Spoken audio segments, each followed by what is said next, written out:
Olá, gente, muito boa tarde, muito boa noite, muito bom dia. Não sei que hora que você vai assistir essa live, mas agora é boa noite. Muito boa noite, Marcelo Rubens Paiva. Boa noite, senhor, meu querido amado Afonso Borges. Gente, eu conheço Marcelo há tanto tempo e é meu amigo há tanto tempo. E eu tenho a alegria de acompanhar não só a trajetória literária, mas a trajetória pessoal, né? Nós dois já passamos por muitas aí pela vida, né, Marcelo? Não só em lançamento de livros, como... Situações. Pô, imagina, houve um tempo em que a minha casa era a casa do Marcelo. Eu chegava em São Paulo, ia para lá, dormia lá. Imagina, tinha até lugar de dormir na casa do Marcelo. Olha como é que o mundo muda, né, Vandis? Isso aí eu morava sozinho, né? E minha casa era uma casa com vários quartos e você Eu ficava à lembro, vontade lá. eu lembro direitinho. Bem, mas hoje, gente, em primeiro lugar, eu queria convidá-los a visitar o YouTube do Sempre um Papo. Aí no YouTube do Sempre um Papo, onde a gente está gerando essa live agora, tem mais de 600 programas de TV gravados ao longo destes 20, 25 anos.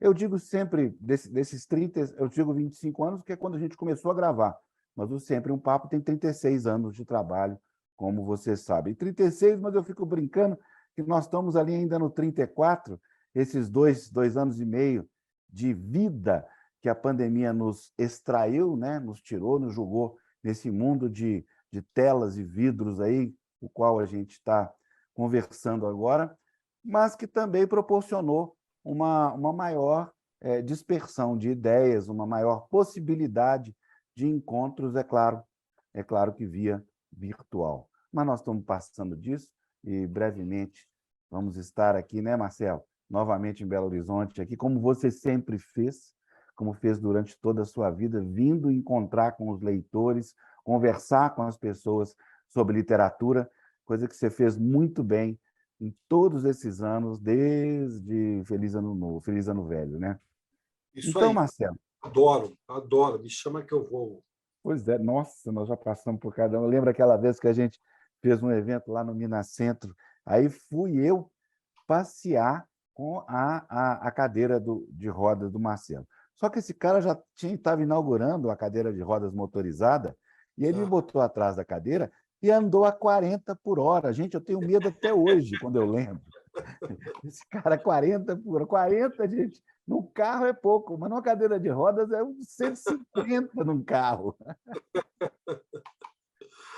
eu sou um pouco irresponsável com a cadeira. Não, mas já passou, né, Marcelo? Já passou. Querido, bem, vamos falar então. Nós estamos aqui reunidos ao redor deste plástico e desse vidro para falar do mais recente livro do Marcelo, do começo ao fim, editado pela Alfaguara, do Grupo Companhia das Letras, né? Você tem um número, Marcelo? Esse aqui é qual? Você guarda números assim? Nada, né? Não tenho ideia, Faz muito bem. Não tem ideia também essa pergunta, ignora. Então, assim, mas eu acho hoje, que é 15, mais ou menos. Marcelo, mais ou menos 15? Eu É. acredito que sim. Entre romances, roteiros. Falando nisso, bem, vamos dar um status, Marcelo. Status. Como está a sua vida agora? O que você está fazendo agora? Como é que está nesse momento? Bom, agora, nesse momento, eu estou falando com você, estou de folga dos meus filhos, que sou um homem separado e temos a guarda compartilhada, meio tempo para lá, meio tempo para cá. Me preparando para as eleições, bastante esperançoso em termos novidades, e também preocupado com o clima do país. E vou lançar um livro aqui no RIA, na Livraria RIA, aqui em São Paulo, na segunda-feira, dia 29 de agosto. É um espaço em que os escritores adotaram, ele já era mais ou menos uma antessala da mercearia que é um bar muito conhecido aqui em São Paulo e que infelizmente vai fechar. E aí a gente adotou a RIA, que é um lugar em que a gente encontra todo mundo, assim, de escritores iniciantes a escritores já consagrados, de grandes professores, de Marcelino Freire. Quem que está lá? Joca, você, Marcelino, Chico Sá, quem mais? Sá, Mário Bortolotto, Mário. João Paulo Cuenca, o Ricardinho Lacerda, o Michel Laub. O Evandro Afonso passa lá de vez em quando? Não, o Evandro é da cultura, né? Evandro Afonso, eu não sei onde anda, não.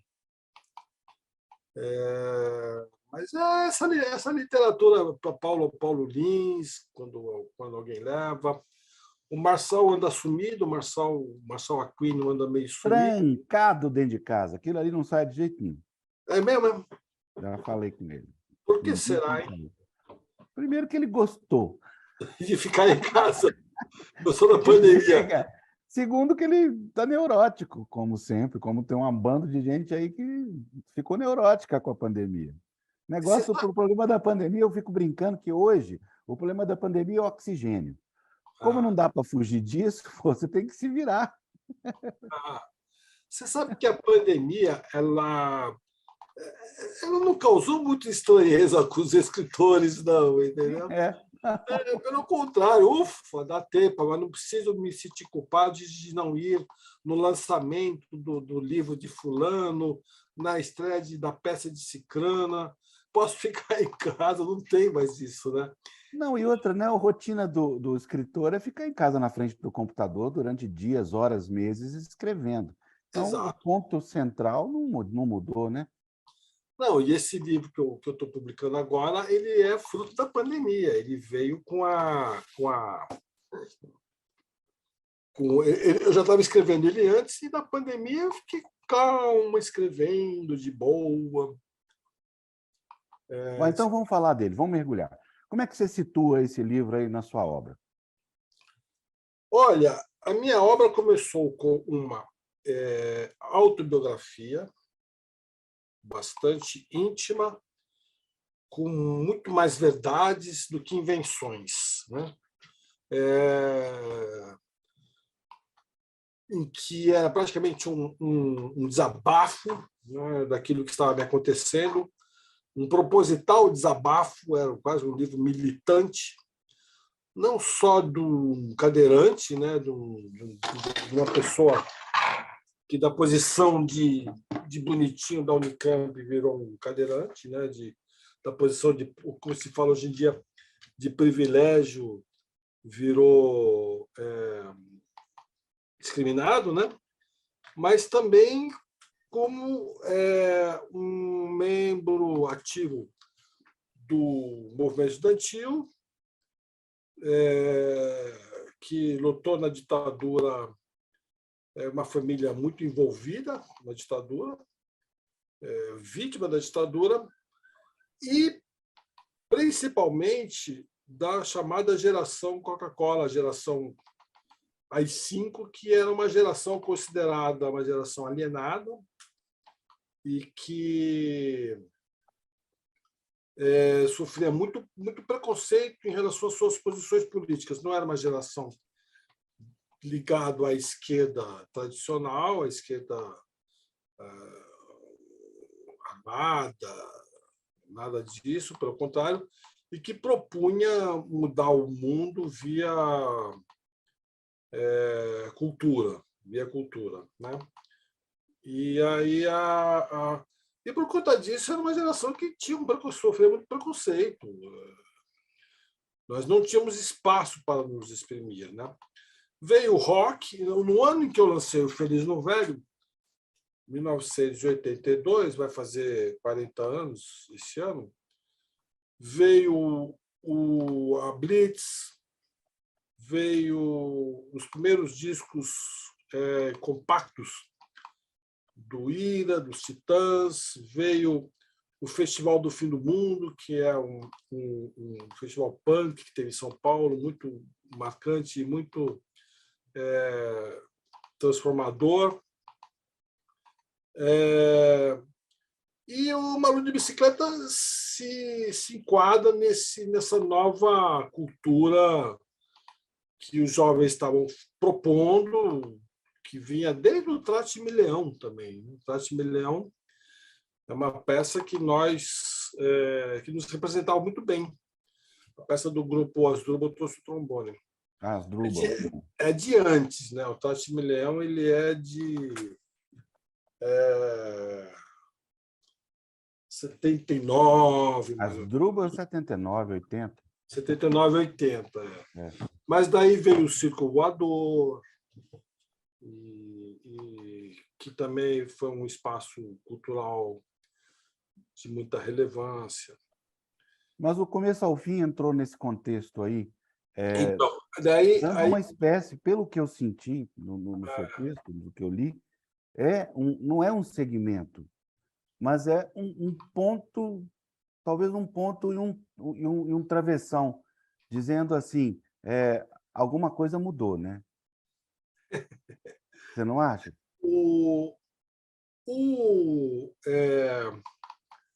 Ainda Estou Aqui, do Começo ao Fim, é um livro em que eu faço um movimento que hoje se chama autoficção, inspirado no movimento de autoficção. O que é autoficção? É aquele livro que parece que é autobiográfico, mas pode ser ficcional e vice-versa. Parece ficcional, mas pode ser autobiográfico. É um movimento que começou nos anos 80, 90, com o mais famoso autor da autoficção é o Karl Ove Knausgaard, que escreveu perto de 7 ou 8 livros sobre a rotina dele, o primeiro casamento, a morte do pai, a primeira separação, a crise de depressão da mulher, e que você não sabe exatamente se aquilo realmente aconteceu de fato ou se ele está inventando. Ele fala que ele inventou tudo, que é absoluta mentira. Na verdade, ele está querendo fugir dos processos que podem... Né? Assim como a mulher dele também escreveu um livro, em resposta, mais ou menos, a ele, também falando que não, que tudo que ela escreve é de ficção e é bem próximo da realidade. E na literatura brasileira tem grandes expoentes desse movimento. O mais famoso deles é o Ricardo Lises, que escreveu um livro chamado Divórcio, que você não sabe se é do divórcio dele ou não, se realmente é ele que está falando da sua experiência pessoal, que você se confunde a ficção com a realidade. Marcelo Mirizola, também, em vários livros dele, ele informa que é um livro é um livro biográfico, mas tem uma pinta de ficção. O Paulo Scott, que escreveu um livro sobre a relação dele e do irmão com o racismo, né? O irmão e ambos são filhos de um pai negro. Marrom e Amarelo. Marrom e Amarelo, finalista do Booker Prize. Grande orgulho nacional. E um livraço incrível, maravilhoso. Eles têm um pai negro e, ao mesmo tempo, um nasceu com a pele um pouco mais clara que o outro, e quem nasceu com a pele mais clara sofreu menos preconceito do que o que nasceu com a pele mais escura, a grosso modo, né? Lógico que o livro é muito mais do que isso. As questões, por exemplo, de Machado de Assis ser branco ou negro, né? Também é uma coisa que nunca ficou muito esclarecida e que agora, né, tentaram embranquecer ele num comercial, inclusive de um comercial que eu não me lembro de quem que era, que foi um escândalo. E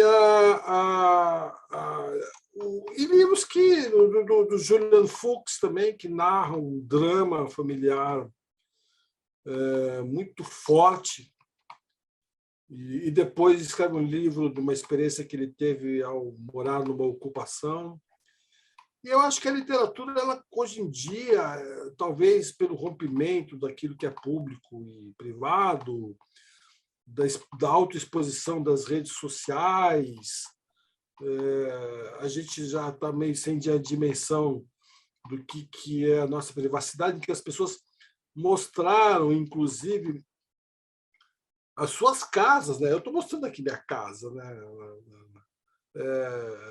Fazendo reuniões da roupa do corpo, do jeito que acordou, e postando, né, comida que cozinha, em redes sociais, e a roupa que comprou, e como ela está saindo.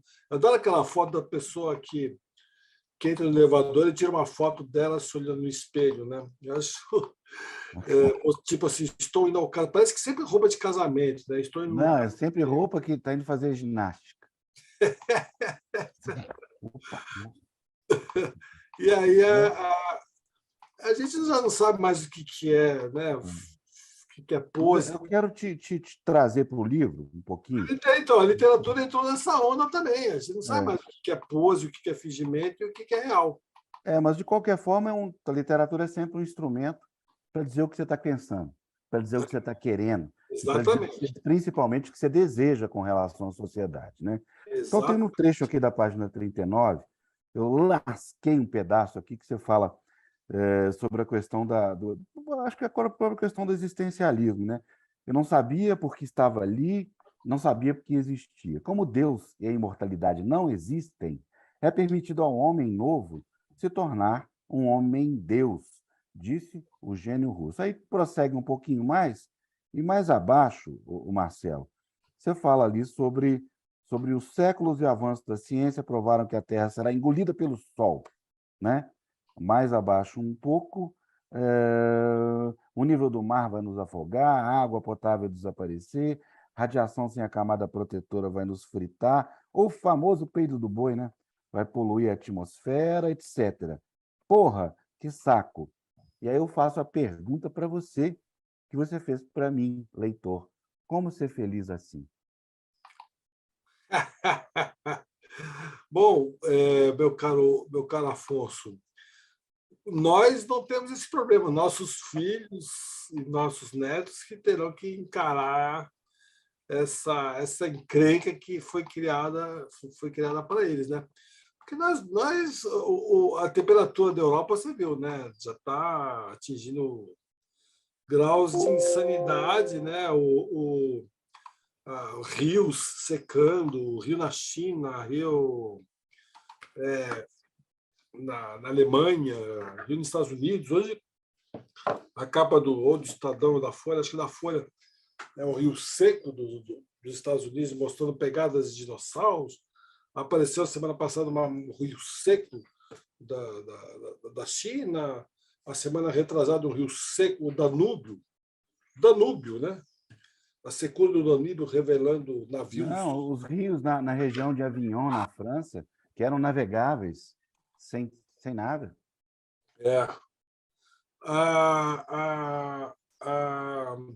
Aí a gente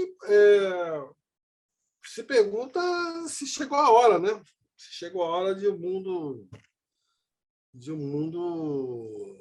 dos mares subirem, da temperatura subir.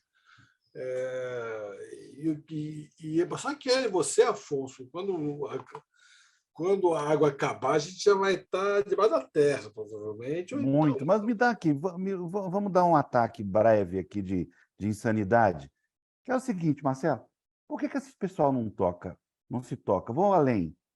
O que a gente precisa fazer? Aí eu estou falando de nós, eu e você aqui, para fazer com que esse pessoal se toque. Pois é, como pensou nisso, assim, o que você pode fazer? Aquela militante jovem sueca, shame on you, né? Your generation is destroying the planet of my generation. Né? A Greta. Foi tão ironizada, tão, né, avacalhada, e uma jovem falando, gente, vocês vão continuar com essa loucura, vocês vão embora, mas nós vamos ficar. Eu não sei, Afonso, eu não sei o que vai acontecer, por que estamos deixando acontecer isso com a Amazônia. Você lembra da escola, quando você era jovem, que uma Amazônia era uma coisa glamurosa, nos livros de geografia, né? Floresta, onça, como o Brasil tinha orgulho daquilo, né? O maior patrimônio brasileiro era a Amazônia e o Rio de Janeiro. Né? Dois abjetos hoje, né? Destruídos por incompetência política, por exploração. A Amazônia está em chamas, é desesperador. O Cerrado está em chamas, o Rio de Janeiro está nas mãos das milícias, enfim. É muito triste no que o Brasil está se transformando. Como isso começou, se isso é por conta do novo governo, do antigo governo. Não, eu acho que é tudo, né? É tudo. É a fronteira agrícola se expandindo sobre a floresta para vender soja, a necessidade de alimentar o mundo. Onde vai parar, Afonso? Eu não sei se as pessoas vão se tocar. Tomara que entre um governo novo e que. Eu não sei, um governo novo, o que faria? Pegaria as forças armadas, né, e levaria para a Amazônia e expulsaria todo mundo de lá. Mas as Forças Armadas, o projeto das Forças Armadas é tomar a Amazônia, é tomar terras indígenas, desde a ditadura. Né? Aliás, foi a ditadura que entrou na Amazônia, com estradas cruzando aldeias indígenas que foram extintas, né? A Transamazônica, a Perimetral Norte, e massacres que foram realizados que a gente nem sabe, né? E, então, assim... A 174 matou cerca de 2.000 índios só daquela etnia lá. É uma coisa assim, era um projeto de nação, de dominar. Tinha um negócio chamado Calha Norte, você lembra desse projeto? Acho que era do Felipe, que era fazer bases em toda a fronteira brasileira. É uma obsessão pela fronteira que não faz o menor sentido, porque a floresta não é brasileira, a floresta é da humanidade, é um patrimônio da humanidade. É como você ter um país chamado Oceano Atlântico, então você não deixa mais ninguém entrar e acaba sendo descuidado, né? Então, enfim, é muito triste isso acontecendo. O efeito que as queimadas da Amazônia e do Pantanal fizeram aqui em São Paulo, na maior seca da história, e ainda continuamos em períodos de muita seca e muita chuva, muita seca e muita chuva. Brumadinho, em Minas Gerais, tantas coisas acontecendo que a gente não sabe como parar, né? Como é que você vai parar? O que você propõe, né? Qual é o poder que a gente tem? O poder que a gente tem é se comunicar com as pessoas, é o poder de tentar influenciar, mudar pelo voto, tentar eleger uma bancada mais ligada com o meio ambiente do que uma bancada ruralista, né? Ou até uma bancada ruralista consciente, que existe muita gente do agronegócio que é super consciente e que está preocupado também, né? Eu acho que a coisa só vai melhorar ou mudar quando a catástrofe vier. Pronto, falei. Pode ser. Mas Tá. quando o meteoro chegar ou quando... Não, o meteoro é do Julian. O meteoro é propriedade do Julian Fuchs. Deixa ele como meteoro dele. Eu acho não, é uma catástrofe mesmo, não essa Inclusive, Afonso, mediana. É quando realmente uma mudança. O Amir Klink fala uma coisa engraçada. Ele diz o seguinte: há muitos anos que ele diz isso, não é de hoje, não. Ele navega, né, indefinidamente aí pelo mundo inteiro. Ele diz que se uma determinada área do mundo, que é lá em cima, perto da Antártica, se o mar mudar a temperatura 2 graus, no geral, que em alguns pontos já mudaram, de cara, todos os litorais dos países serão engolidos. 1. 2. Vai morrer uma infinidade de espécies de peixes que, naturalmente, dão comida para os homens. Então, quer dizer, a minha opinião, meio sinistra, sabe, Marcelo? Eu acho que a mudança não vem da Terra, não. A Terra já foi destruída, a Amazônia, a mudança vem de algum ponto do mar. e é o lugar que a gente menos conhece no planeta. Bem, nós estamos saindo do assunto, né, Marcelo? Mas é verdade, já tem até as possibilidades de mudar o polo magnético da Terra, tem várias coisas aí que não se sabe direito, né? Você lembra que na nossa época a grande questão era o buraco de ozônio? Só tinha essa grande questão, era o buraco de ozônio, a grande É. preocupação. Aí descobriram que o buraco de ozônio era causado pelo ar do ar-condicionado, além de outras questões, né? Aí pararam de fabricar, criar um monte de coisas, mas parou aí, porque agora a quantidade de problemas, essas doenças, por exemplo, a varíola do macaco, a própria Covid, né, elas estão vindo de invasão de um território em que os vírus viviam com muita tranquilidade lá dentro e que foram submetidos ao contato humano, né? Não, Então, e isso é espantoso, né? Porque existem já nos Estados Unidos e outros países instituições que monitoram essa fuga, digamos assim, dos vírus da natureza para o homem. E eles dizem que são milhares, milhares. é, nós somos agora atacados pela nossa própria gana, né? É. Pô, eu detesto até pernilongo, imagina uma coisa mais séria. Puta que pariu. Aqui, Marcelo, me fala da Lívia, vai. A Lívia é... Eu conheci a Lívia, não, né? Ninguém conheceu a Lívia. A Lívia é um mistério. A Lívia é uma invenção e, ao mesmo tempo, uma realidade. Né? Ela é Ah, inspirada em... As minhas personagens elas não são inspiradas em uma, mas em duas, né? Em três personagens. Né? É... A Lívia ela é uma mulher... ela era uma patricinha que estuda na Unicamp,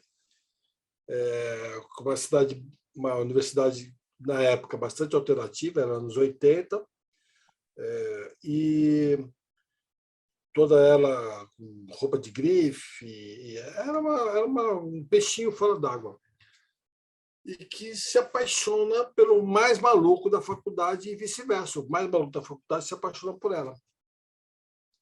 O doidão, o cara que não sabe o que é da vida, que se droga o dia inteiro, maconha, e música, e poesia, e declama. E esse amor ganha uma dimensão que nem os dois imaginavam, de ser um amor de grandes experiências iniciantes, especialmente sexuais. A primeira cena em que eles se beijam, um vira para o outro e fala assim: eu sou virgem. E o outro fala: e eu também. E aí, a partir daí, fala: meu Deus, e agora? O que a gente faz com essa informação? Né? Aí eles passam a ter uma relação, de uma certa maneira, atrapalhada pelas circunstâncias sociais.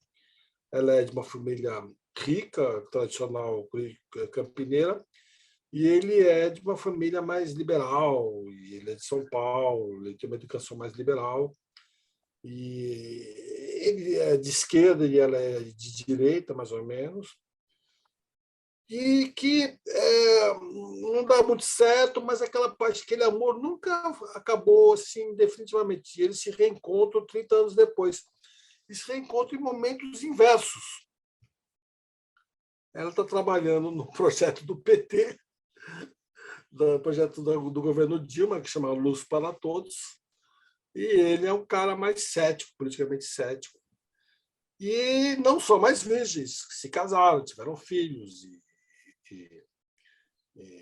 viveram experiências sexuais adultas e estão com seus quase 50 anos de idade e resolvem reviver uma paixão que pode ser fadada ao fracasso, como pode ser fadada ao sucesso. eu estou vendo várias cenas de sexo que você colocou no livro e fiquei aqui lembrando das suas peças de teatro, né? As referências nesse campo vão muito para o teatro aí na sua cabeça, não vão? Olha, a literatura também, eu tenho aquele livro Malu de Bicicleta, né? Que também... O próprio Feliz no Velho é um livro que explora muito a sexualidade de um adolescente, né, de um jovem, mas eu acho que, na verdade, como eu estou falando de amor, tem que falar de sexo. E como o sexo entre duas pessoas de 17 e 18 anos é um sexo muito tenso, muito complicado, muito cheio de... muito inexperiente, né? Não, você falou a palavra certa, está atrapalhado, é muito bom. Atrapalhado. E inexperiente, e o livro exatamente fala disso, o personagem reclama disso, ele fala, meu Deus, a gente não nasceu sabendo, né? Ninguém nos ensina isso, a gente tem que aprender na prática.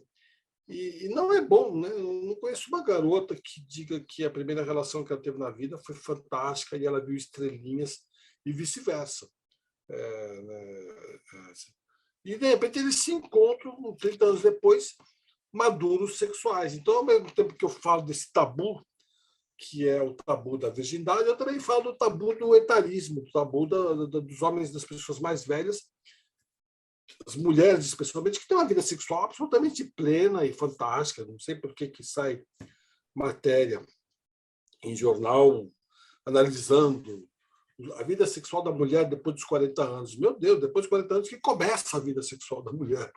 Depois que ela teve filho, depois que ela já se separou do chato, depois que ela, né, já teve o seu próprio empreendimento, já mudou de emprego. Depois, inclusive, que ela pode escolher livremente, né? Depois que ela pode escolher, exatamente. Agora que ela vai começar a se divertir, né? Então, o etarismo, eu tenho 60 anos, você também, né? Mais de 60 anos, a gente está vivendo na pele o preconceito contra as pessoas mais velhas, que é insano, né?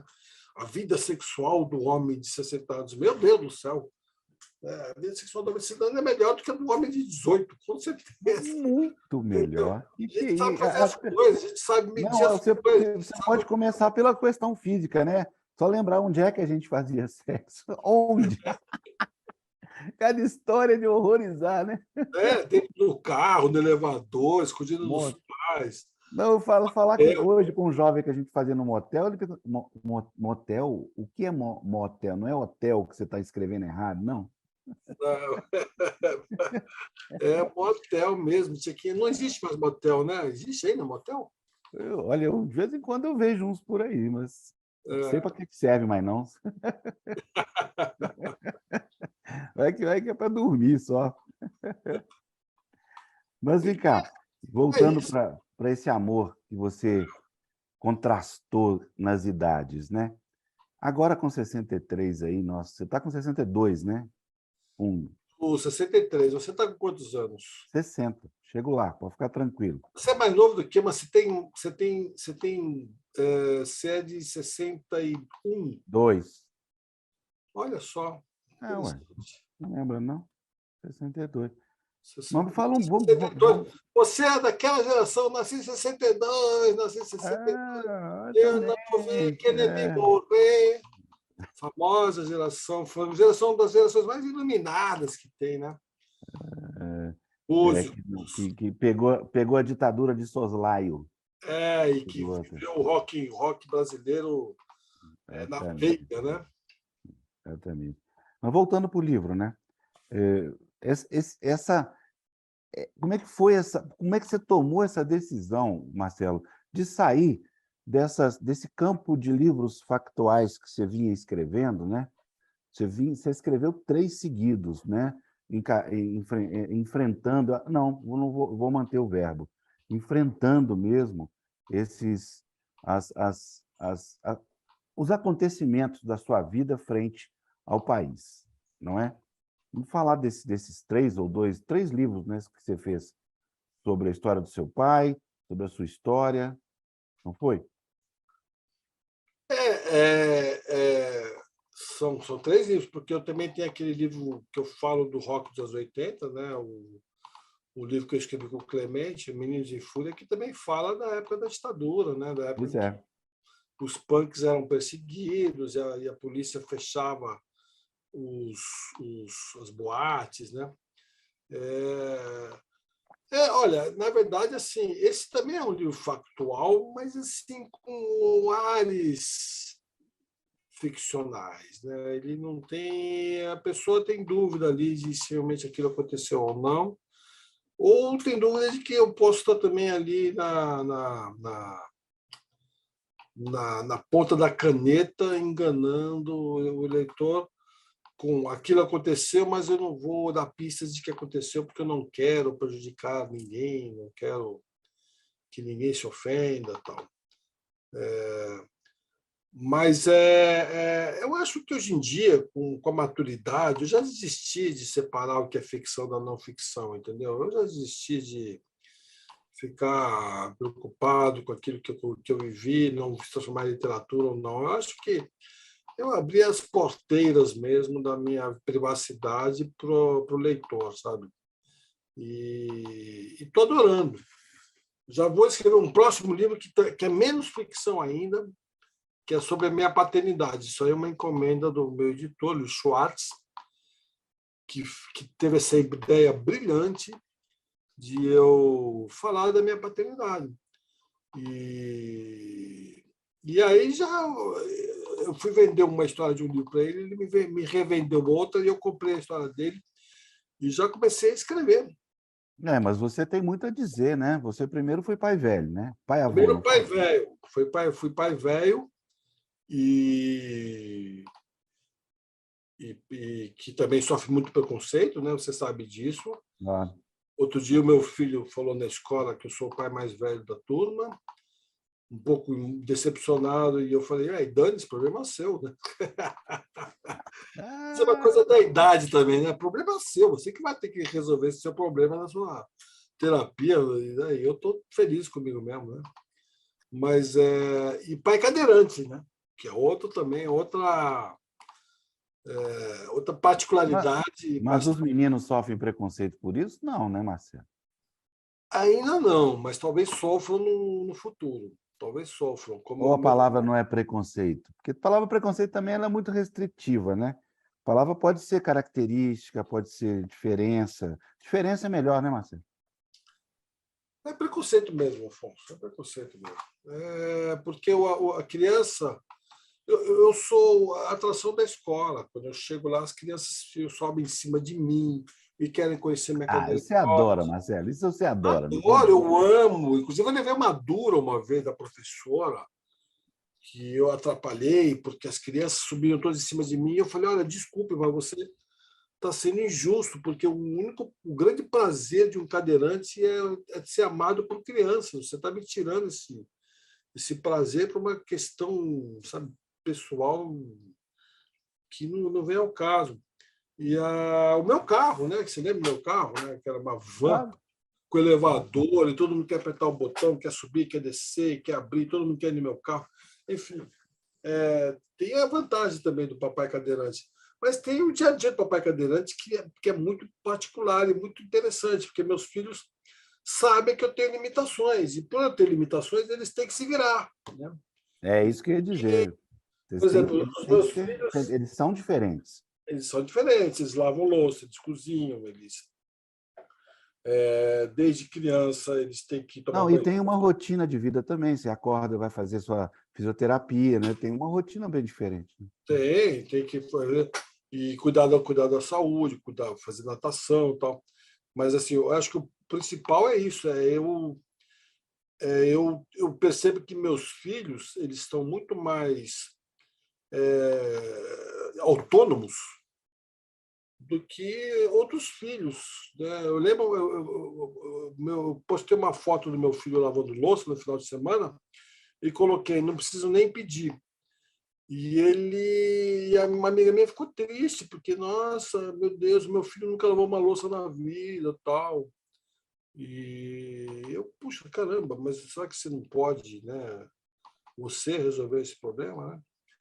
Então, acho que isso é uma vantagem de ter um pai cadeirante, né? De o cara ter que aprender a tomar banho sozinho, qual é a torneira quente, qual é a torneira fria, coisas que muitos pais não deixam as crianças tentarem, né?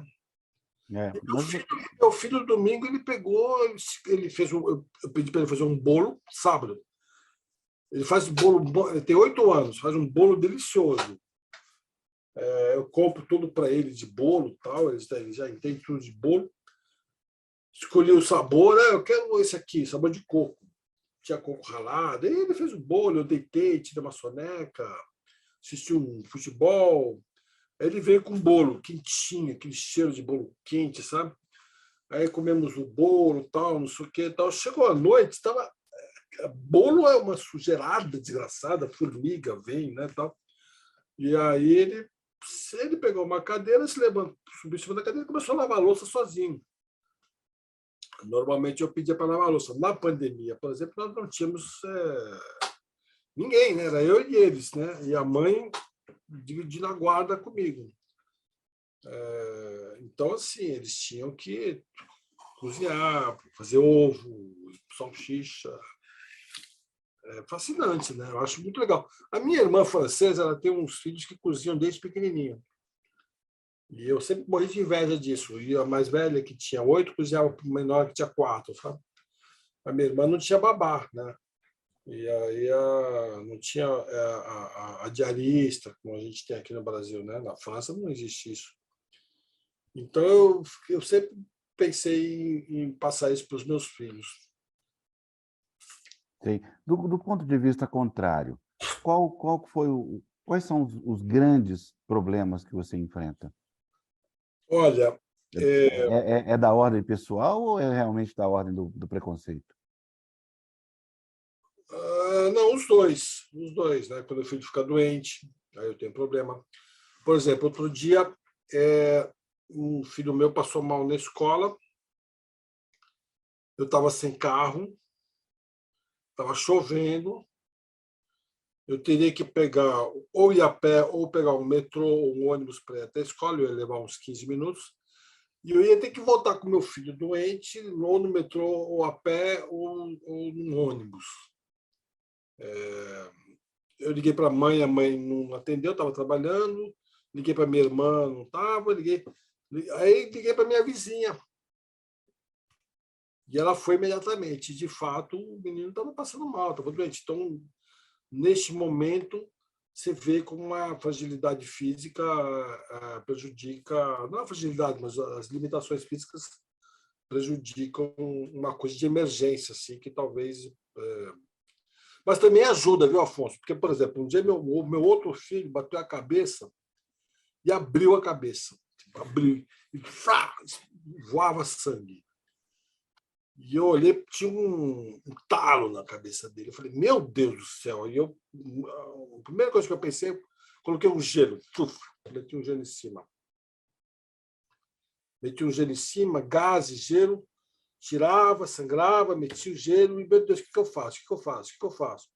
Tirava e parou de sangrar. Aí meti um gelo em cima, dei para ele 40 gotas de Novalgina, sei lá quanto.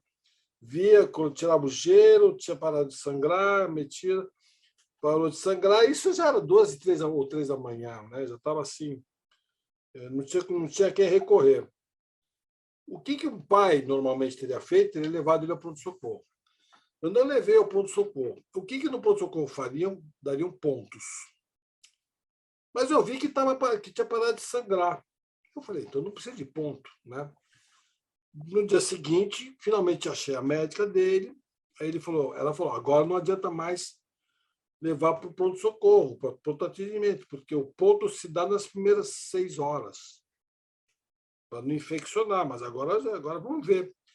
O Afonso, em 4 dias cicatrizou, em uma semana não aparecia mais nada. Então, assim, se eu levasse o pronto-socorro, ele teria tido ponto, enfaixado a cabeça, raspado a cabeça. Eu não fiz nada e curou, né? Então, assim, de uma certa maneira, às vezes, a calma pela necessidade me fez ter atitudes melhores do que se eu tivesse uma certa urgência, um desespero de um pai que não é cadeirante. Legal, esse livro vai ser legal. O Luiz teve uma ótima ideia, viu?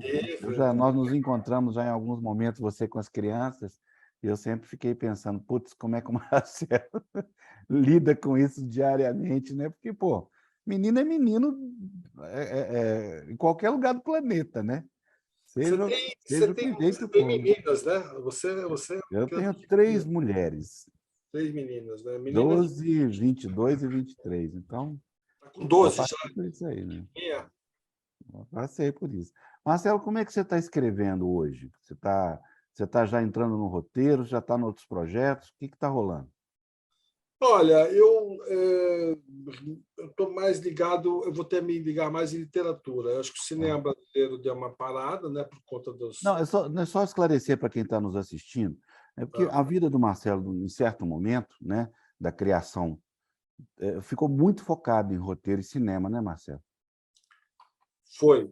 Ultimamente eu fiquei muito focado em cinema, é, até um pouco casual, porque o livro Feliz no Velho, o roteiro não estava engrenando, e aí eu fui ler a pedido do diretor, que era o Flávio Tabellini, e aí eu falei, poxa, por que eu faço esse roteiro aqui? Porque eu acho que eu sei como resolver esse problema. Aí eu fiz um roteiro em 2 meses, 1 mês, 2 meses. Eu fiz faculdade de rádio e televisão e aprendi roteiro na faculdade, né? E tinha já intimidade em ler e escrever algumas coisas, não um roteiro inteiro de longa. E aí e o filme ficou ótimo, ganhei prêmio da BL de roteiro de cinema. Né? O meu único prêmio da Academia Brasileira de Letras é de cinema. E e aí adorei fazer isso. Comecei a fazer mais vezes em outras obras minhas, fiz isso numa peça minha, fiz isso em outra peça minha. E comecei a estudar, comecei a ser requisitado, ajudei no roteiro que foi até indicado para o Emmy, e aí comecei a fazer o chamado Scripting Doctor, que é você ler roteiro e tentar encontrar soluções. E comecei a gostar. Eu amo cinema, todo dia eu vejo um filme. Eu vejo mais filmes do que séries. Eu assisto naquele canal MUBI, que todo dia tem um filme novo, né, que eles indicam para você. E vejo várias vezes filmes antigos. Revi na pandemia toda a obra do Almodóvar, revi toda a obra do cinema realismo fantástico, de Fellini, de Antonioni, da novela Vague. Aliás, o Telecine, que as pessoas pouco sabem, tem lá uma pasta escrito Cult, né? Filmes cults. Tem grandes filmes ali. E tem muitos filmes no YouTube, né? Tem filme que, por exemplo, uma vez eu estava. Teve aquele filme sobre o roteirista do Cidadão Kane, há uns 4 anos, 3 anos, que foi até candidato ao Oscar. Aí eu fui rever o Cidadão Kane, que é um filme que eu estudei na faculdade, né? E que é um filme revolucionário. É meio inesquecível, né? E não tinha em lugar nenhum Cidadão Ué? Kane. Agora tem, agora está acho que no HBO Max. Mas eu não sei como é que o filme mais importante da história do cinema não está nos streams. Aí eu estava no YouTube, uma cópia lá, eu assisti. Também Pagador de Promessa. Outro dia eu fui dar um curso sobre Pagador de Promessa e não tinha. Tinha no YouTube. Que tinha alguém da Cinemateca tinha postado lá, saiu uma matéria no jornal, que era ou não era alguém da Cinemateca, algum fã brasileiro, quando a Cinemateca entrou sob a administração bolsonarista, ele postou um monte de filmes brasileiros no site dele e a gente começou a ver filmes brasileiros que estavam lá trancafiados na Cinemateca. Pagador de Promessa, o filme mais importante, mais premiado do cinema brasileiro. E aí, então, assim, por me apaixonar por cinema, por ser muito ligado em cinema, por ter uma obra que sempre é requisitada, todos os livros meus, sempre tem gente querendo filmar, adaptar, fazer coisas com elas. Eu acabei fazendo roteiro também. Legal, legal. Mas essa sua tendência agora focada mais na literatura decorre de quê? Eu li numa entrevista que você disse Pandemia, pandemia, mas né? os seus filmes também deram uma parada por causa das restrições desse governo com relação a a cultura, né? Aí você Ah, correu para a literatura? eu acho que corri para a literatura e porque eu gosto mais, é que eu mais gosto da literatura. O cinema você tem que lidar com umas 10 pessoas acima de você, né? E teatro e cinema são artes coletivas. Séries tem que lidar com 100 pessoas acima de você, e dessas 100 pessoas, 10 são de outros países. Exatamente. Teatro tem. Teatro é uma encrenca, né? Teatro não é uma obra, é um problema, né? Você tem que arrumar o teatro, você tem que arrumar o elenco fica doente. Eu tinha uma peça de teatro minha que o ator levou 3 tiros, né? Aliás, 4 tiros. Tivemos que encerrar a temporada porque o ator estava baleado na Santa Casa. O Mário Bortolotto, quando foi baleado na Praça Ruda. Eu tive uma outra peça minha que o ator estava com câncer no cérebro. É complicado. Tem peça em Não ri casa. disso, não, mas sei que nós dois estamos rindo disso. Mas ele está ótimo. Eu já vi ele em novela, ele está ótimo, já curou. Foi um tumor, alguma coisa assim, uma coisa. Enfim, ou foi desculpa dele, porque a peça era muito ruim e ele quis sair da peça. Mas, então, assim, Mas você viveu grandes aventuras no teatro, vai? Assim, muitos. Eu amo teatro. Assim. grandes, Eu grandes. comecei na literatura, depois eu fui para o teatro e fui para o cinema. E aí voltei para a literatura com uma sempre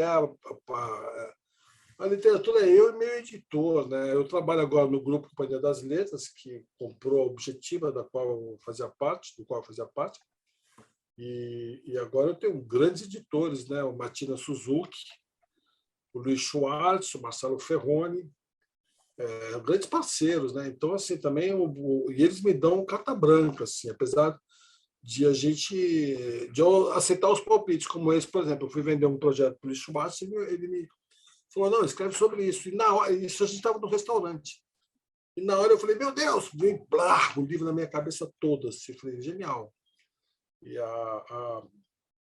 Mas sempre tive muito prestígio na editora. Luiz é um grande editor. O mercado literário me recebe muito bem, sempre me recebeu muito bem. O mercado teatral ficava meio de olho de mim. Eu falei, mas que esse cara vem daqui? O cinematográfico é muita vaidade, muito dinheiro, muita gente tal, né? Ô, Mas gente, vamos dar uma paradinha aí, porque a gente está aqui reunido ao redor desses vidros e dessas câmeras para falar do livro, o mais recente livro do Marcelo, do começo ao fim, editado pela Alfaguara, do grupo Companhia das Letras. Por favor, não fiquem só olhando, podem comprar, já está todo lido, adorei o texto, adorei a leitura. Eu quero agradecer também a Raíssa Medeiros, Raíssa que está aí firme, fazendo há horas, coitado. as libras aí. Muito obrigado, Raíssa, por estar Obrigado, conosco. Raíssa. Beijo Obrigado grande pelo para seu você. trabalho. Exatamente. Muito obrigado pelo seu trabalho. Ela falou Marcelo, beijo grande para você. é, Ela não pode rir, ela não pode rir. não pode, não. Dizer também que essa edição do Sempre um Papo faz parte do Sempre um Papo Itabira. A gente faz uma série de eventos focados na cidade de Itabira, patrocinados pelo Instituto Cultural Vale, via Lei Rouanet. São os créditos que a gente deve dar, no quais também eu agradeço ao Instituto. Marcelo, muitíssimo obrigado por essa conversa. Espero que Obrigado, da Afonso. próxima seja presencial aqui em Belo Horizonte. Estamos Sim. morrendo de saudade. Vamos lá para Araxá, aquele lugar que Vamos embora. eu Vamos já fui embora. duas vezes. Maravilhoso, Que maravilhoso. Que lugar seja maravilhoso, presencial assim, da próxima, viu, esse Marcelo? evento que você inventou, que é sensacional. Para quem não sabe, é uma das maiores feiras de literatura brasileiras que esse moleque de 60 anos inventou lá em Araxá, no grande hotel de Araxá, construído para ser um cassino e que foi fechado 2 anos depois.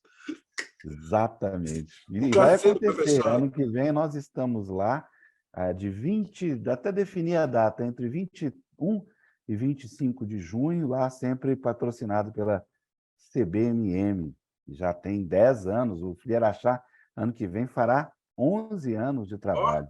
maravilha, hein? E esse ano, Marcelo, lá em 31 de outubro, a gente vai realizar a segunda edição do Flitabira, comemorando 120 anos do Drummond. Ó, que maravilha. Aliás, Né? acabei de receber aqui toda a obra do Drummond, que é editada pela Companhia das Letras. Pela Tá aqui Record, do ladinho. a nova. Né? Record, Antologia Poética, Claro Enigma. Está aqui do meu ladinho, aqui, Sentimento do Mundo. Lindas capas, né? Lindas capas. Nossa, está aqui louco para começar a devorar. Maravilhoso. Nós, os meus poetas favoritos. Marcelo, por favor, faça um encerramento aí. Muito obrigado. Muito obrigado a todos. Espero que as pessoas gostem do livro. Espero que reflitam sobre aquilo que está sendo dito. E nos vemos na próxima. Né? Estamos aí tentando superar o trauma que foi este governo que sufoca a cultura, né? Que está sendo, porque não acabou ainda, né? Tomara que acabe logo, e tentar voltar a reconstruir o país, um país de grandes autores, de grande cinema, do grupo de dança, de festivais literários que perderam patrocínio. Aqui a Mostra de Cinema de São Paulo perdeu patrocínio, agora está tendo que arrecadar dinheiro pelos amigos, imagine só, desde 1977. E aí, vamos ver se o Grupo Corpo volta a ganhar dinheiro da Petrobras o suficiente para montar grandes espetáculos, assim como Débora Colker, e grandes peças de teatro, enfim, estamos esperando aí para a gente retoma a atividade cultural do Brasil, que é tão importante, e gera tanto emprego e dá tanto dinheiro, tanto retorno que dá, não só a cidadania, como o retorno financeiro. Maravilha, Marcelo. Gente, terminando de novo, do começo ao fim, Marcelo Rubens Paiva. Abraço. Falou, beijão, Afonso. Foi ótimo. Onde está a cultura? A cultura está em todo o Brasil. E com o Instituto Cultural Vale, vamos valorizar ainda mais nossas manifestações culturais. Ao todo, são mais de 200 projetos criados, apoiados ou patrocinados em mais de 160 municípios. Onde tem cultura, a Vale está. Apoiando e valorizando nossa cultura, crescemos e evoluímos juntos.